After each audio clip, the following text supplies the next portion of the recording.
បងប្អូនទាំងអស់គ្នាដែល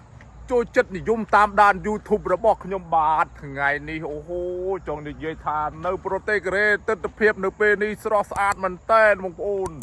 ហើយនៅពេលនេះដែរម៉ោងជិត8ល្ងាចហើយបងប្អូនអូច្រឡំជិត8យប់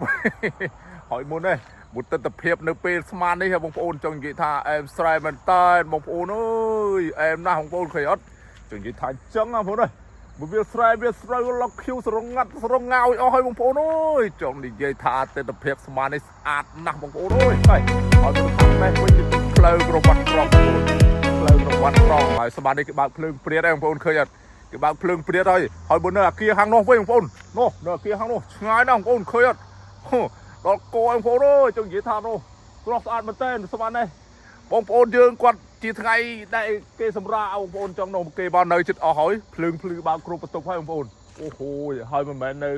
ឆ្ងាយប្រហែលទេបងប្អូនរៀងគួរសមដែរចង់តោះហើយយើងធ្វើដំណើរទៅមុខទៀតអូហូលយណាស់បងប្អូនអើយជួយថាអែមស្រែមែនតើទិដ្ឋភាពស្មានហ្នឹងបងប្អូនអមេឃម៉ោង7:08ហើយនៅខ្វះតែ10នាទីទៀតទេបងប្អូនខ្វះ10នាទីទៀតម៉ោង8ហើយអត់ទាន់ល្ងឹតទេបងប្អូននៅស្មាននេះអាចដើរបានហើយបើជិតដល់ខែទីទៀតខែ9ខែ10ហ្នឹងចាប់ដើមហើយម៉ោង5ល្ងាចឡើង6ឡើងល្ងឹតដែរបងប្អូនមិនអាចទិញក្រៅបានទេតោះបើកភ្លើងតែបើខែនេះ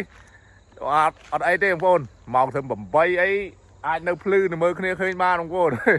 អូអែមស្រែតែបងប្អូនហើយមើលស្រូវខៀវខ្ចីហ្មងបងប្អូនខៀវខ្ចីហ្មងមើលនេះខាងនេះដែរ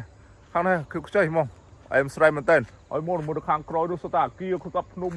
ចង់និយាយថាអែមស្រែមកទិដ្ឋភាពភ្នំមានទៀបមានកម្ពស់ចង់និយាយថាភ្នំច្រើនមែនតើបងប្អូននៅប្រទេសកូរ៉េ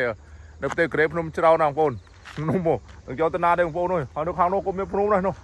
ចង់និយាយថាភ្នំនោះសក់ភ្នំជុំវិញខ្ញុំនោះនិយាយទៅភ្នំទាំងអស់បងប្អូនហើយនេះនៅកន្លែងនេះក៏ភ្នំដែរនិយាយទៅឆ្លងផ្លូវទៅសក់ភ្នំស្អី